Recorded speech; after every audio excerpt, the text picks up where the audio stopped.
If you've been in the freelance writing world for even more than a minute, you may have come across Carol Tice. She is the owner of makealivingwriting.com, and she is sharing a lot of information with us today. Without further ado, let's get going with this episode. Welcome to the Savvy Scribe podcast, a podcast for healthcare professionals who want to build a profitable writing business. I'm Janine Kalbach, your host, and I am a mom to 2 boys. I'm a wife, a Great Dane lover, a registered nurse, and a content writing business owner.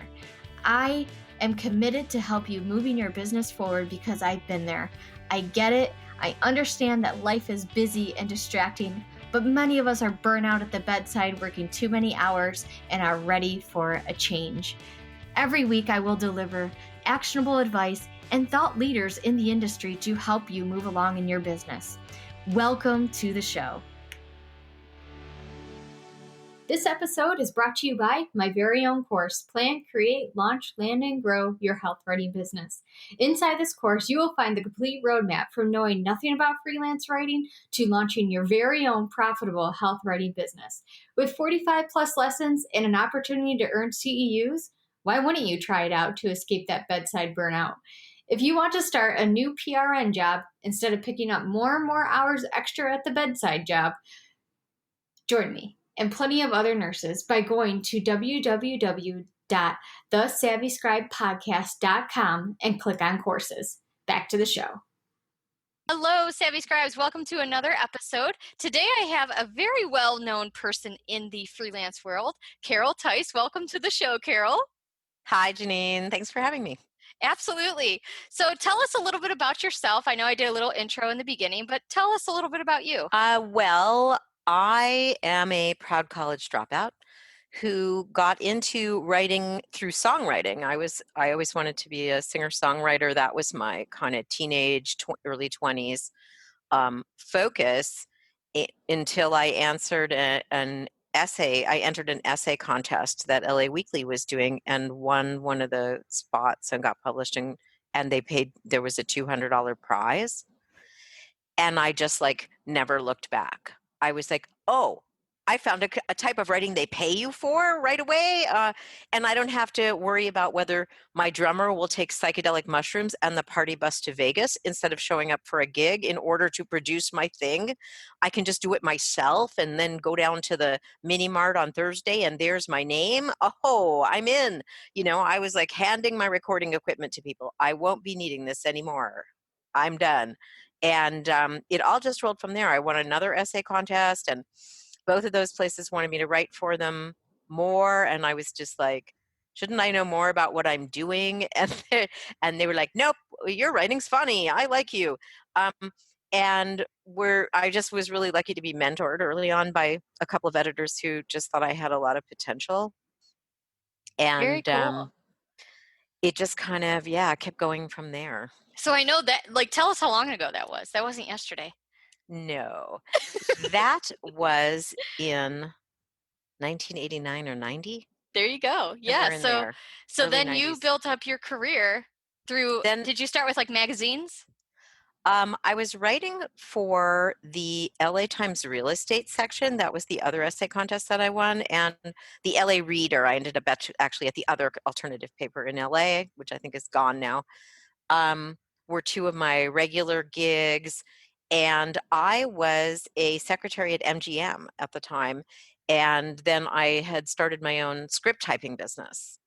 And I lived a block from the studio. And that was going pretty good. And having that other business kind of gave me the ability to just gradually dial this up. And as I got more writing work, I did less script typing work. And one day my husband was just like, I think you could just do writing work and not type scripts anymore. And I was like, okay, yeah, I should do that. And then I was just doing it full time for 5 years. Then I did 12 years as a staffer at 2 different glamorous publications. One of them was covering home improvement retailing. And 5 glorious years of that. And then in late 2005, I got back into freelancing, and I've been freelancing for the most recent, however many, what is that, 15 years now. Yeah, no, that's So pretty awesome. So I am a huge fan of your blog and your work. And even since I started my business in 2015, even if I Googled something, your website would always come up. And I think that's awesome. First off, congrats on your SEO. Something's working right for sure. But I know you have a ton of traffic coming to your blog too. How did you start getting to know the web world, and do you have any tips that you could tell freelance writers just that are blogging or that are writing blogs for our clients? Oh, well, okay, there's two parts to that question.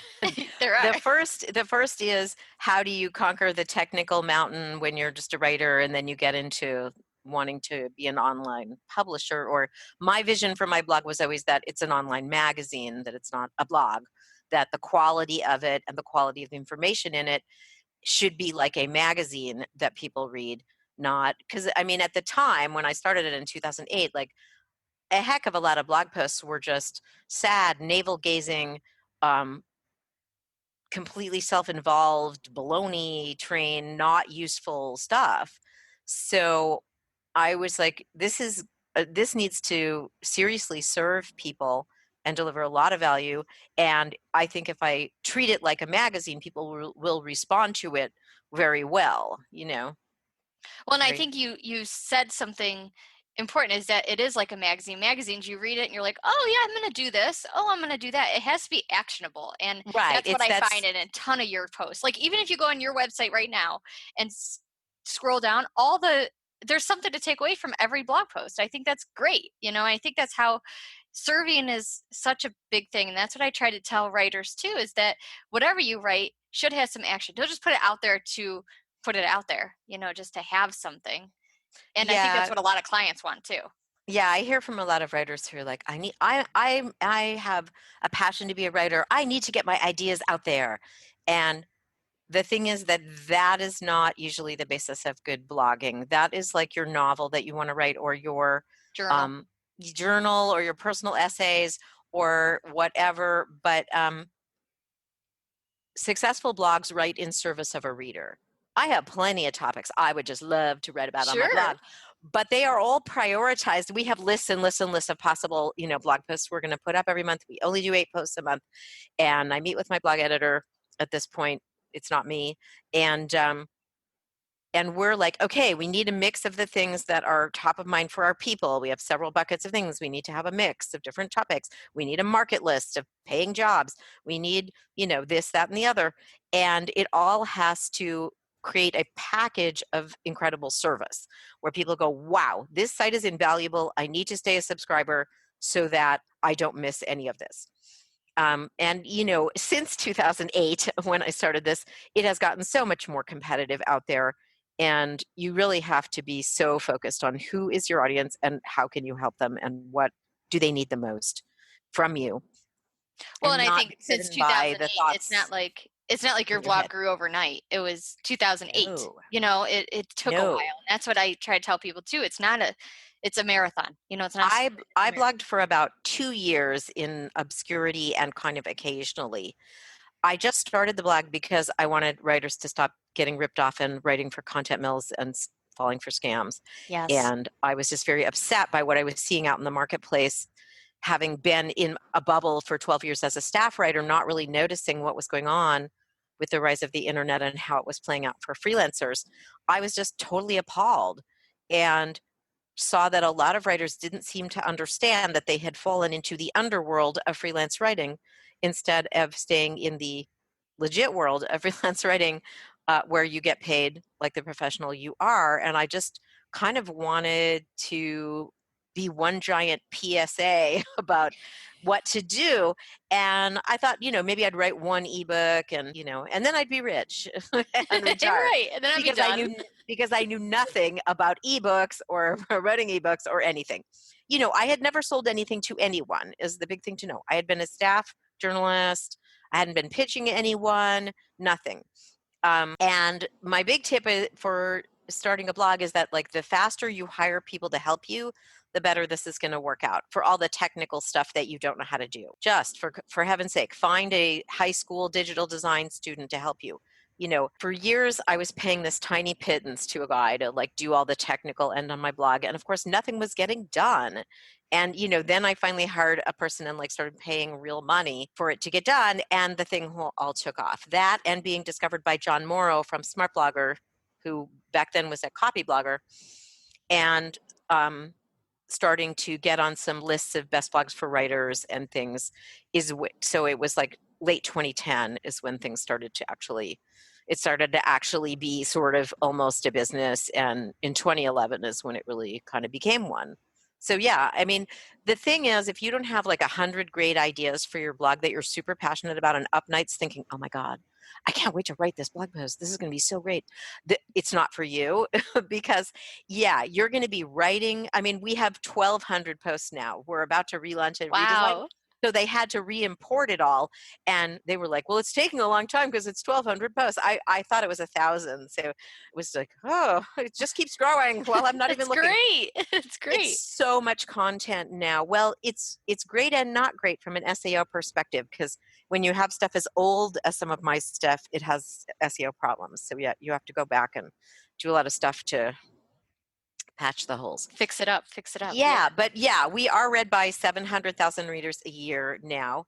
Wow. I take great delight in being read by more people than read the business journal that I had my last day job at. I'd say that's my real thrill. I'm read by as many people in about a week as they get in a year.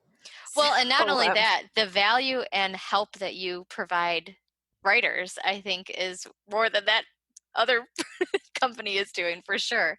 And I will just say it's really gratifying to have provided jobs for people. Yes. There are about 10 different people who work all also as freelancers, but quite a few of them, it's probably a half-time to three-quarter-time kind of job.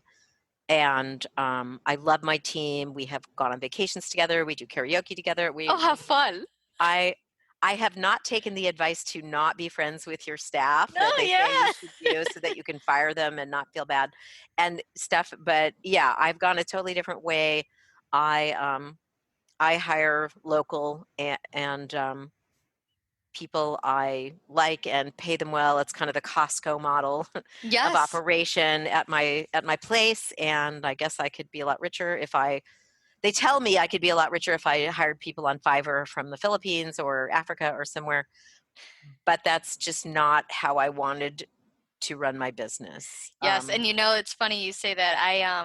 I hear that a lot too. Is Joe, just go and you can even get a writer for that if you want someone to write. And I'm like, no, I want to pay the people I know and the people that are building their own businesses. Why would I do that? It's a business decision. How, I guess as someone who covered business for 20 years and talked to a lot of business owners, and great ones like Costco here in Seattle, and ones that didn't treat people so great and got sued a lot and stuff, is that when I started my own business, I wanted to be one of the good guys. Sure.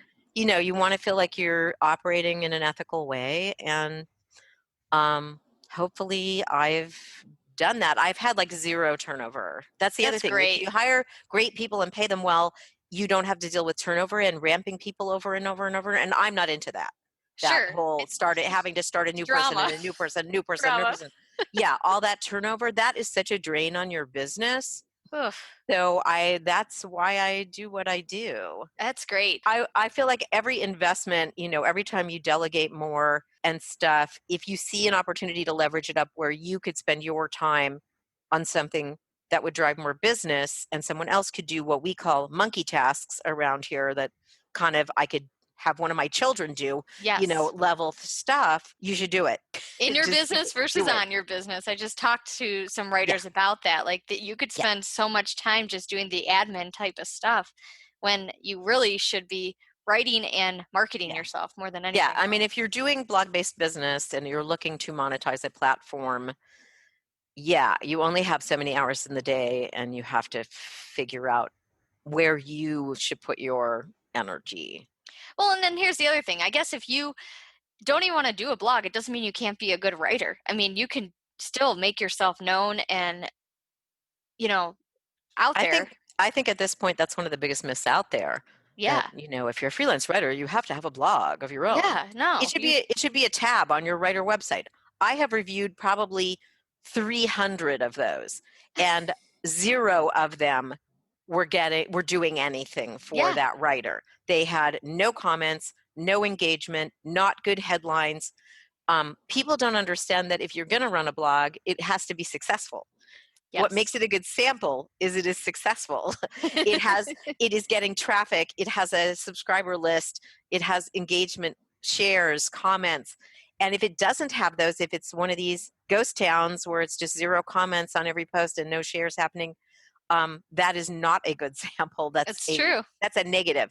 And you can post on popular blogs and link back to your writer website and get all your clients that way. I have one friend who earns very well, who does not have a blog of her own, does a ton of paid blogging. That is her main deal, all by appearing on authority sites, and does not run her own blog. Yeah, it's the same thing kind of when you went with John Morrow, when you were featured on his, like you're using other people's audience in a good way. I mean, it's not like you're drive traffic, right? Yeah, absolutely. It's the only way you're going to get attention. known in this sea of the World Wide Web. Like you said, it's very congested compared to when you first started out.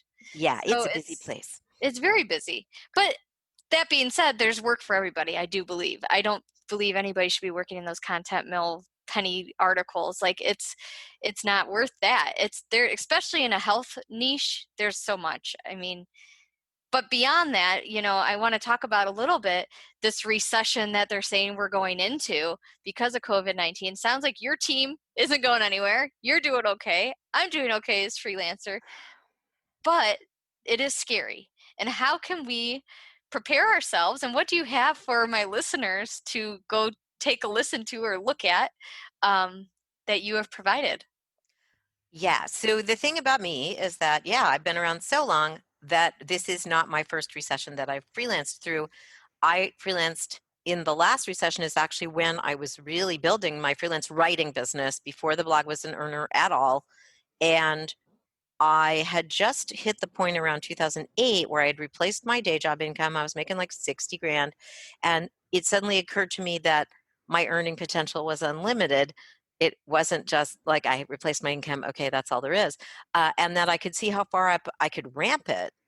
And so I was on a train mentally to ramp it to 6 figures. And that's what I did in 2009, 10, 11 when that is the exact time frame when I grew it from 60, 70, 80, 90, 100. In 2011, it was 100. So the thing to know, so I've written it, I locked myself in a closet for 3 days and unpacked everything I learned from that recession into a 12-point action plan in a free ebook that's called The Recession-Proof Freelancer. And one of the big mindset things, the biggest starter thing I want to say is you've got to win the head game of this. If you can't get a handle on your thoughts about what's going on, you cannot freelance in this environment because it's a very negative environment and you're just going to be bombarded with negativity all the time, gloom, doom. Oh, Jay Inslee just is hinting he's going to extend our isolation time till the end of May now. And just it's a constant stream of negative news, blah, blah, blah. And you have to tune that all out and stick to your knitting. And the thing is that what's happening with the economy is a macroeconomic trend. It's a gigantic trend that affects like large systems in big ways. And you are not a large system. You are a tiny one person. You're just this one person. And even if the giant ball of the $1 trillion freelance market contracts, even if it contracts a lot, if you have the right mentality, it doesn't affect you because you're just one tiny little you. And even if it contracts a lot, like, oh, maybe there's only 600 million of freelance work instead of $1 trillion now. There's still 100 grand in there for you. If you have the mentality that macroeconomic events do not necessarily have to impact you, and you can be the exception. And I didn't really sort of realize it at the time, but that was basically the mentality I had. Back in 2009, I was like, okay, I'm losing all my clients one by one. There's a lot of chaos and rapid turnover going on, but I'm doing a lot of marketing and I can see that this is going to really negatively impact a lot of people, but I'm going to be the exception because I have a goal I need to earn 100 grand. I've been earning 60, but I need to earn more. And I have set this path that I'm on, and I'm just going to continue. And I'll hustle harder if I have to, because that is what I plan to do with my life. And, you know, I think that made a huge difference, that I just sort of stuck to my knitting and kept my head down and was like, oh, okay, financial institutions of America are all melting off the planet and going out of business, but I'm just going to keep going here and pretend that's not happening, la la, not listening, and figure out where are the parts of the economy that are still functioning, and where is the opportunity, who has the money, who is getting money. And we have a huge stimulus package right now where big companies are getting money. uh, you got to follow the money, see who is counter-cyclical. So my own blog-based business is counter-cyclical, because my joke is, if 3 million people file for unemployment, 1 million of them want to be freelance writers, it appears. So this is a boom time for me. You want to find the businesses like that profit from a contraction in the economy. Sure. In this particular one, there's a lot of obvious winners.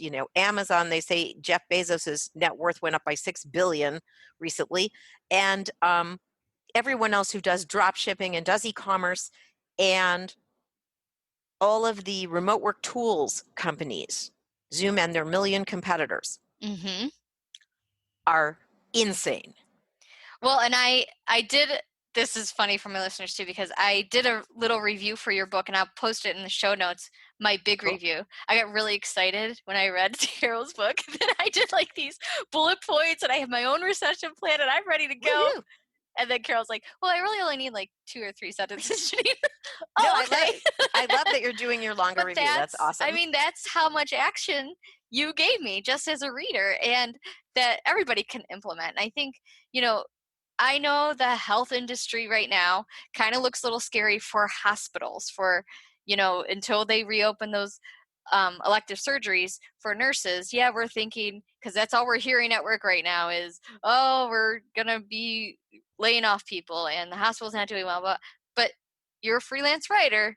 You're not the CEO of the hospital. So there's a huge difference there. And health content isn't just for hospitals either. So there's a lot going on. There's so much.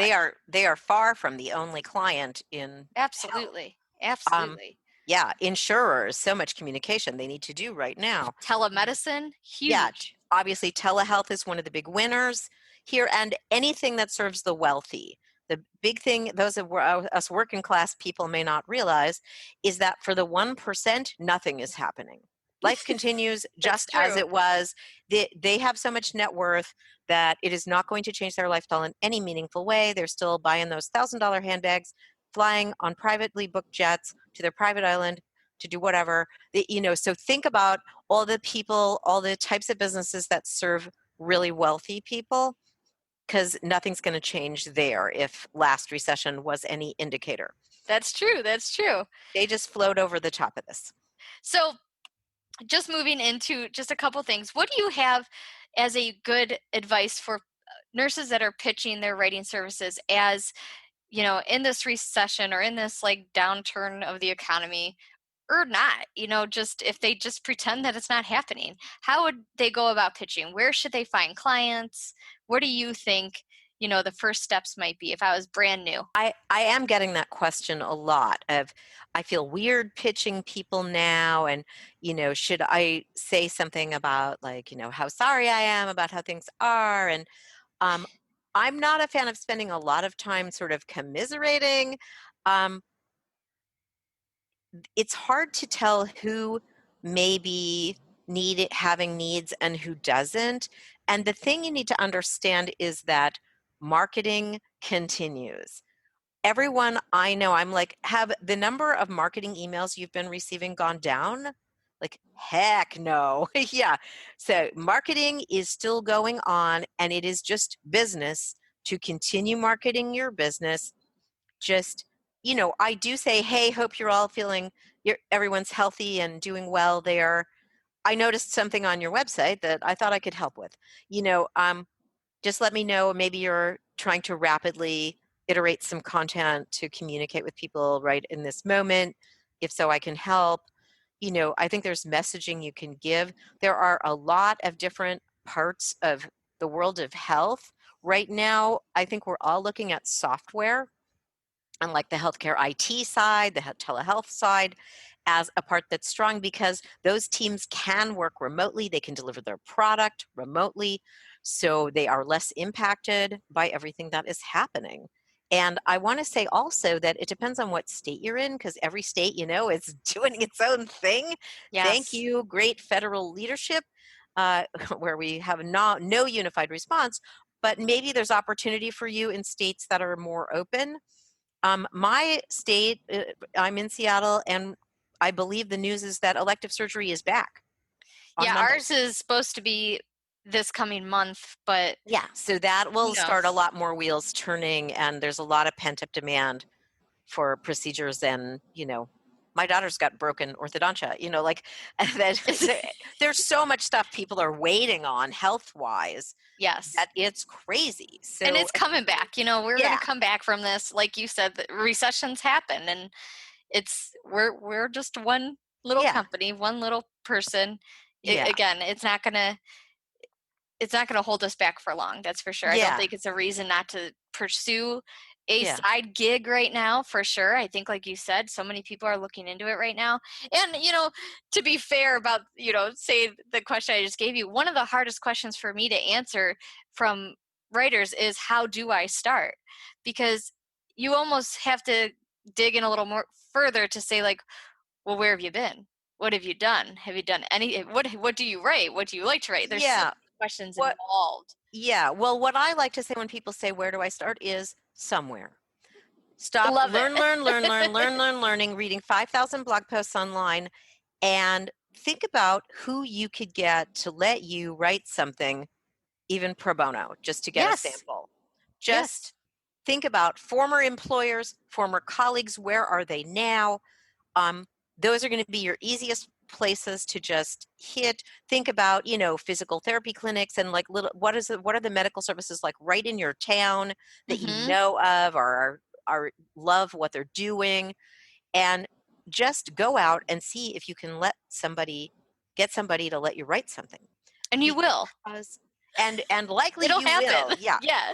I feel like there's so much need for crisis communications right now where people are like, oh my God, I need to say something and I don't even know what it is. And I need to reassure people. And, if you could come in and be, hey, let me draft a 3 email sequence for you of just some free resources you're going to offer. And, let's just pull this together and get it out there.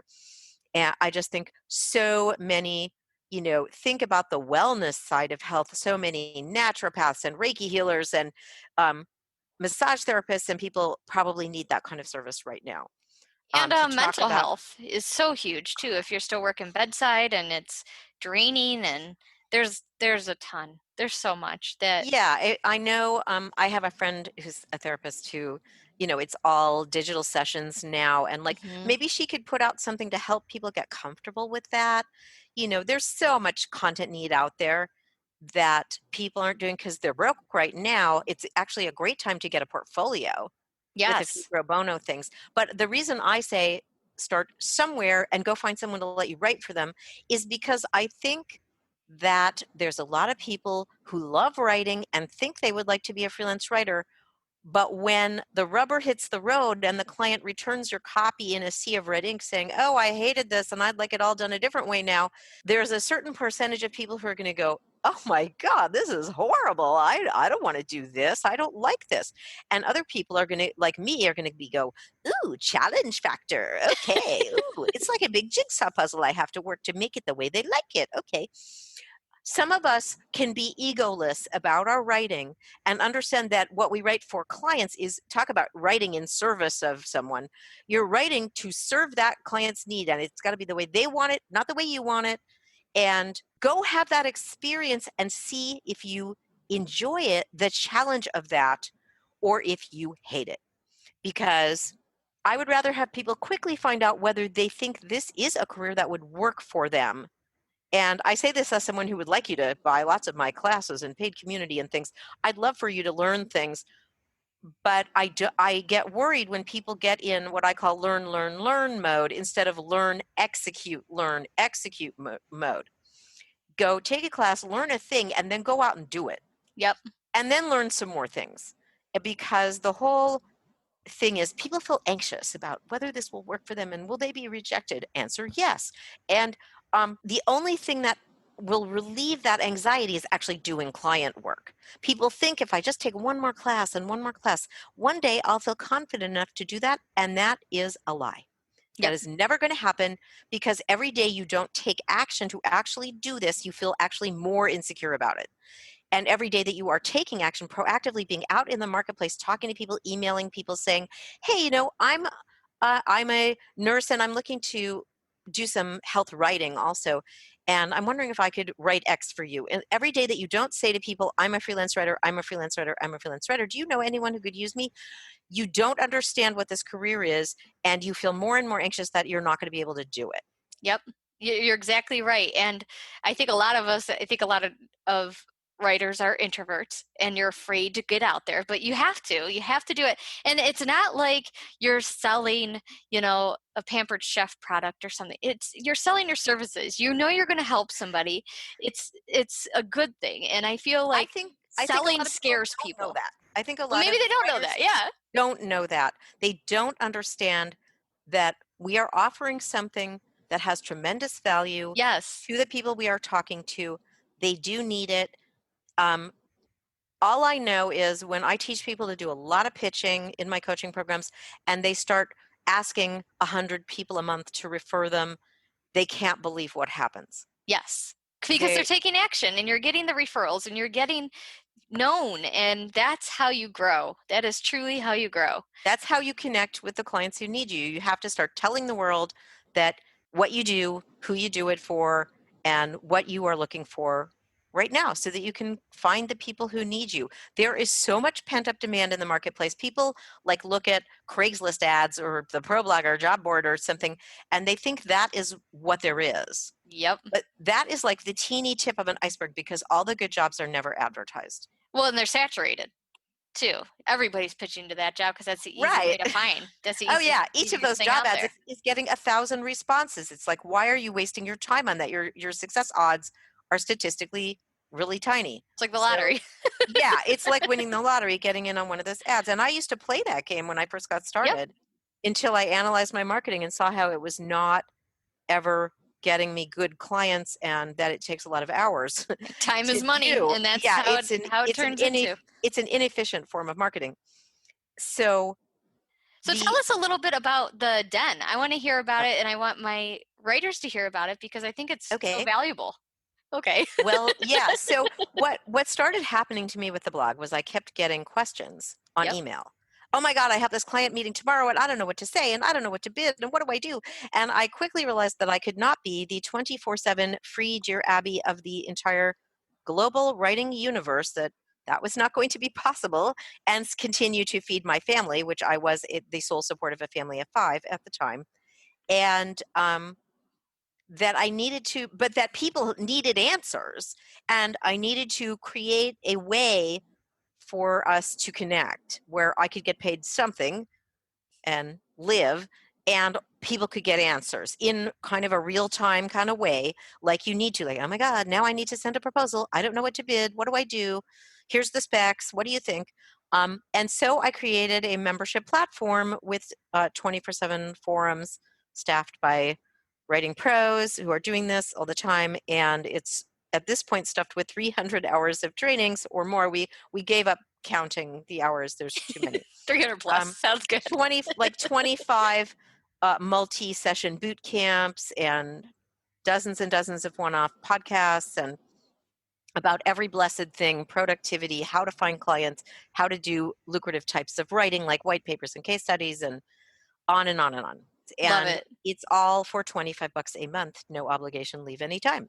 And I like that because I'm not here to trap anybody into a contract that they want to get out of. So it has 1,400 members at the moment. So the thing is that doing this alone is extremely difficult because you don't know stuff. You're like, what are people charging for this? What should I say when this happens? How do I get this client to pay up that isn't paying me? Yes.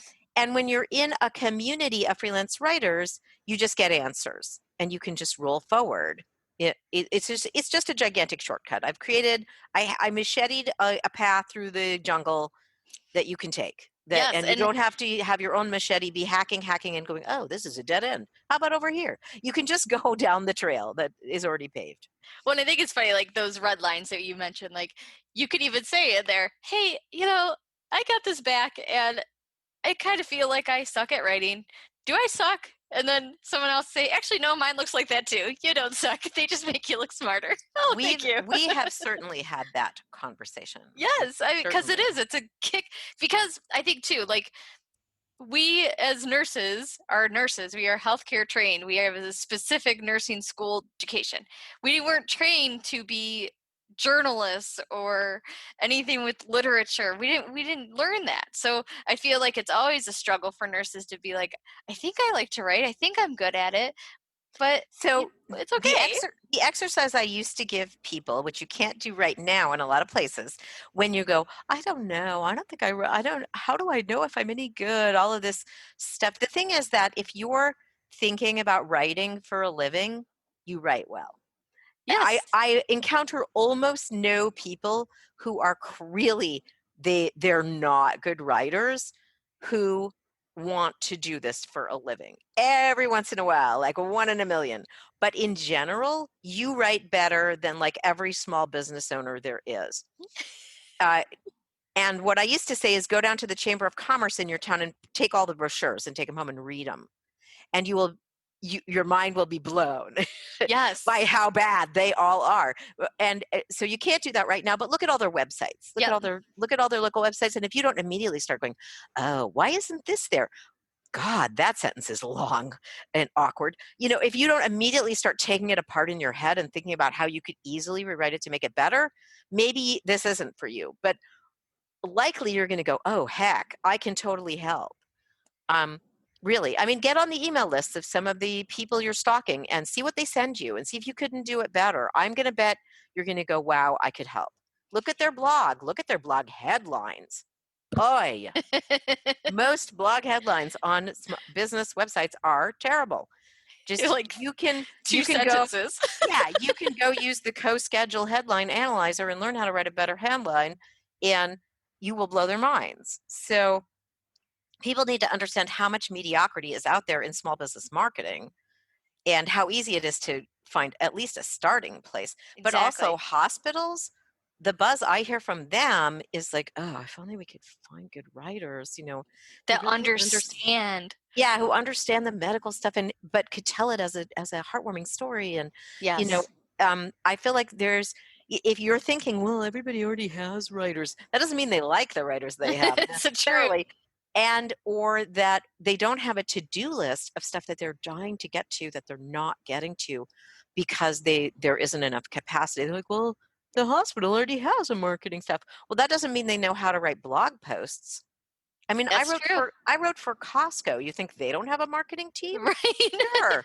Of course they do, but it's a bunch of old marketing guys who know how to write TV ads. Yep. They don't know how to write a reported article for a newsletter. So all of these bigger organizations, they have gaps in their team's abilities that they fill with freelancers. So, if I can say, when you're pitching and you're thinking about the marketplace, my mantra for the recession is people are scared. They're like, well, I'm scared to ask for this. And I'm scared that this client is going to drop me. And my mantra is don't be scared, be prepared. Mm-hmm. Understand that you're going to hear a lot of no's. That is a normal part of having a freelance business, and that there's going to be turnover in clients. They're all going to freak out and change what they're doing. But that also opportunity is being created by people who go, oh my God, I need to do more messaging and I need to revamp my website. I need to stand out. And or bigger, better financed organizations are going to go, this is my chance to take market share from losers who are going to freak out and do nothing during this. Yep. So you have to think about who has money, who are the winners, and the more you take action, the less scared you are. The more you stay in your sphere of control What you can control is how many marketing contacts you are doing and what you're communicating to people, how often you are asking people if you can write for them. Let the rest of the baloney take care of itself, and Absolutely. you'll do fine.